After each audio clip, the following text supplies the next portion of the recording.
Estimadas maestras y maestros, ahora toca turno a hacer un análisis histórico de cómo se han estado utilizando las tecnologías de información y comunicación en el ámbito educativo. Así que dentro de esta reflexión yo empezaría con una pregunta. ¿Ustedes creen que por el hecho de estar utilizando tecnologías de información y comunicación, tecnologías computarizadas, es una garantía de que va a favorecer mejores procesos de aprendizaje? ¿Ustedes lo creen? Es más, si yo les diera a escoger entre dos puertas, como si fuera el programa de Chabelo en esta catafixia, bueno, en la catafixia que vamos a realizar, y hay dos puertas, uno de innovación educativa y otro de innovación tecnológica. ¿Qué puerta elegirían ustedes? Vamos a hacer un análisis y luego retomaríamos estas mismas preguntas. Fíjense qué ha pasado al respecto de algunas propuestas en nuestro país utilizando tecnologías de información y comunicación. Hace 3 décadas, bueno, se estaba hablando de poner a nuestro país a la vanguardia educativa y entonces la decisión que tomaron las autoridades fue estar instalando laboratorios de cómputo en todas las escuelas, pensando que con esto lo que se iba a favorecer era mejores procesos de aprendizaje, poner a la vanguardia educativa a nuestro país, ponernos a la punta en cuanto a los temas de educación. Sin embargo, pasando años, y si yo les hiciera nuevamente esta pregunta, y les diría, si ustedes creen que por el haber dotado laboratorios de cómputo a las escuelas, pues ya fue una garantía o se mejoraron los procesos de aprendizaje. Nosotros sabemos en este momento que no. Sin embargo, en aquel tiempo sí se pensaba que por llenar de computadoras a las escuelas se iba a favorecer mejores aprendizajes. Incluso llegaron computadoras a escuelas en las que no había ni siquiera energía eléctrica. Bueno, vamos a ver qué pasó tiempo después, porque una década después de esta propuesta vino otra que se llamó Enciclomedia. Esta fue dotar de pizarrones electrónicos al 5º y 6º año de primaria y acompañado con un software que fue el software creado por el Instituto Latinoamericano de Comunicación Educativa, el ILCE, un software que además ganó reconocimientos internacionales, una muy buena propuesta en cuanto al software. Sin embargo, ¿qué pasó con el proyecto Enciclomedia? Del cual además gastaron, bueno, muchos miles de millones de pesos. Bueno, no muchos, sí se gastó muchos millones de pesos, eso sí, bastantes millones de pesos en esta propuesta. Incluso alguien narraba una anécdota donde llevaban el pizarrón electrónico en una canoa sobre el Usumacinta para llevarlo a una comunidad muy alejada de Chiapas. Bueno, no tuvo el éxito que se esperaba. Y aquí varios, César Cole, por ejemplo, y otros autores nos pueden estar refiriendo en muchos de sus artículos que las tecnologías de información y comunicación no garantizan mejores procesos de aprendizaje. Y esto no significa que no se utilicen, todo lo contrario, significa que hagamos un alto para poder verificar qué estamos haciendo al respecto de la utilización de las TIC, para ver cómo sí podríamos favorecer mejores procesos de aprendizaje. Y esa sería una de las cuestiones que estaríamos abordando entonces en este momento en el curso. Vamos a observar que lo que pasó en ese momento, no hubo éxito en el proyecto Enciclomedia, faltó mucho proceso de formación con los docentes. Sin embargo, fíjense cómo también hubo unas propuestas de capacitar a los profesores, pero las capacitaciones que se han implementado en cuanto a relacionados a las TIC han sido creadas por personas que han creado cursos técnicos, instrumentales, mecanicistas, ingenieros que llegan y les dicen, bueno, mira, tú prendes un aparato de esta manera, para poder utilizar un software le vas a dar clic aquí, luego le vas a dar clic aquí, paso 1, paso 2, paso A, paso B, y se aprenden fórmulas. Nunca ven en este tipo de cursos cómo las TIC pueden favorecer mejores procesos de aprendizaje, cómo las TIC me pueden ayudar a lo que yo estoy realizando en mi práctica docente, y simplemente lo que se está haciendo es incorporar recursos creyendo que por sí mismo, como arte de magia, van a mejorar los procesos educativos, los procesos de enseñanza-aprendizaje. Bueno, pues otro caso fue aquí en nuestro estado, en el Estado de México, que una década después se empieza a implementar también, curiosamente, otro proyecto, 5º y 6º año en primaria también, dotándose de tabletas. Sin embargo, bueno, pues también no se favoreció los procesos de aprendizaje, y no quiere decir que no se le tenga que invertir en infraestructura, todo lo contrario.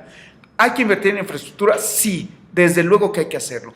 El detalle está, y como lo refieren también varios autores, que esta infraestructura tiene que ir acompañado con un proceso de formación de los docentes, no con una capacitación técnica, instrumental, mecanicista, que simplemente les enseña a utilizar un hardware o software, sino la incorporación de metodologías. Hablemos pues entonces en términos de innovación educativa, es decir, la práctica docente, la transformación de la práctica docente, en las formas de trabajo, en las formas en cómo concibe el docente el paradigma.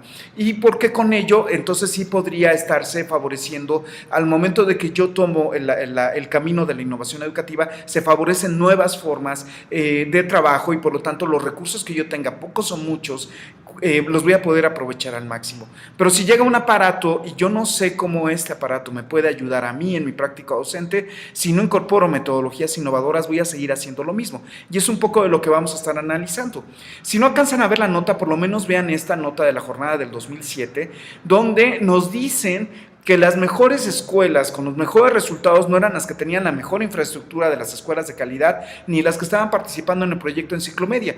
Eran las escuelas que tenían pizarrones caídos de los Altos de Chiapas, pizarrones rotos de gises, y no estaba entonces los resultados en tener la infraestructura. Hay que invertir, sí, pero tiene que ir acompañado también en otros puntos importantes.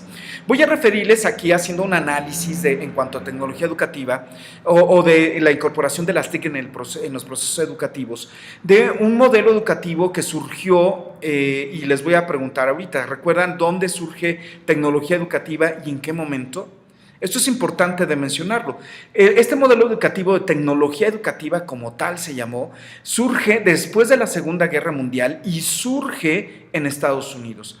¿Por qué después de la Segunda Guerra Mundial y por qué en este país? Bueno, porque se le cae el gran negocio que tiene Estados Unidos, que es la guerra, es decir, el armamento, la venta de armas. En aquel entonces, bueno, pues Estados Unidos florece su economía dado la venta de armas que permitió o que lo llevó a la Segunda Guerra Mundial para poder estar consumiendo todo lo que ellos estaban produciendo en sus fábricas de armamento. Pero al momento de acabarse la guerra mundial, pues entonces habría que incentivar la economía y para ello modifican su modelo educativo para incorporar la tecnología educativa. ¿Qué quiere decir esto? Preparar de una manera más rápida y eficiente a los estudiantes para que se puedan incorporar al ámbito laboral. ¿Qué quiere decir? Que no me importa si esta persona se desarrolla de manera integral, no me importa formarlo para la vida, me importa que esté preparado para incorporarse a el ámbito laboral, para que sea eficiente en el momento de trabajar. Así que fue un modelo muy repetidor, muy mecanicista también, es decir, te digo lo que tú tienes que hacer para que lo puedas repetir de manera eficiente en el momento que tú llegues al ámbito laboral. Esto quiere decir que en nuestro modelo, en nuestro país, en el momento de adoptar este modelo, empiezan a desaparecer materias como historia prehispánica, como filosofía, como civismo, porque pues finalmente no importa que la persona, en este modelo educativo, no importa que la persona esté preparándose para la vida o de manera integral, a mí me importa que se prepare para que sea eficiente en el ámbito de trabajo.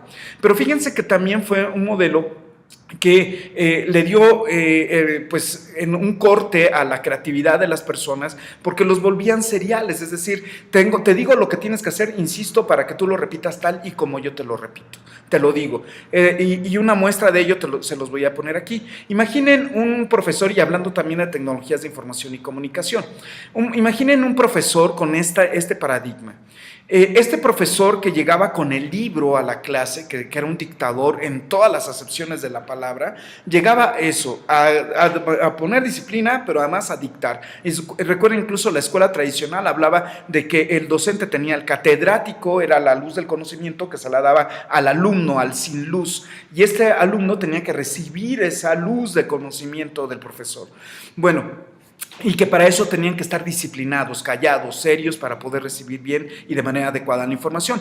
Vamos a hablar de este maestro que llegaba con el libro a dictar. Yo te doy toda la información y la forma de evaluarte era con un examen. porque tú tenías que repetir esta información. El modelo de tecnología educativa es repetir. Yo te digo lo que tú tienes que hacer para que lo repitas de manera igual que como yo te lo digo, pero no se genera otro desarrollo del ser que le permitiría tener otras características, y ahorita vamos a hablar de ellas. Este mismo maestro, con este paradigma, pues empezó a utilizar también, además del libro, un pizarrón. Este pizarrón pues lo llenaba de datos, lo cuales nosotros teníamos que recibirlos en nuestro cuaderno para que luego lo repitiéramos en un examen.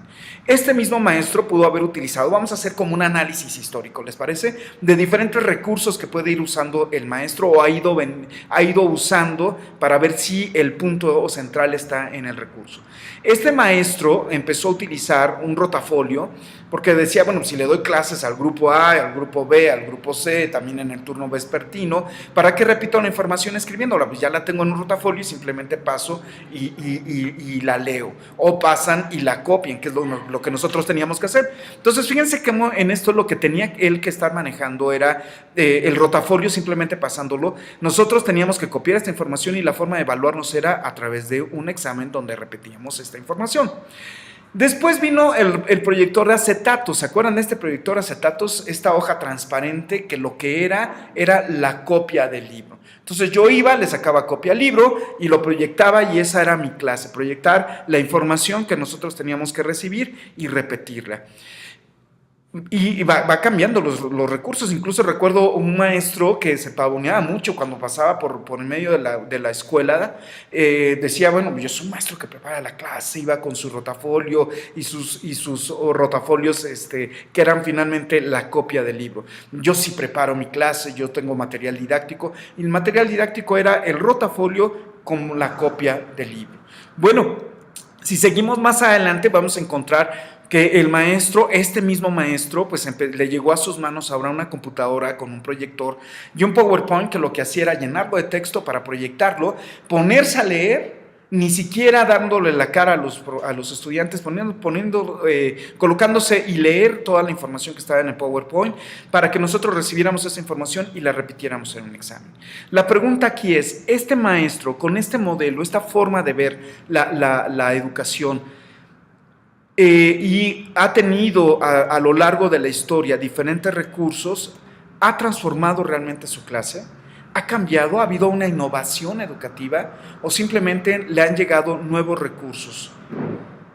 Entonces, la respuesta aquí sería, la otra pregunta que habría que hacer es, ¿dónde está el verdadero cambio? ¿Dónde tendríamos que poner nuestra atención si quisiéramos transformar nuestras clases? No está en los recursos, no está en el hardware, no está en el software.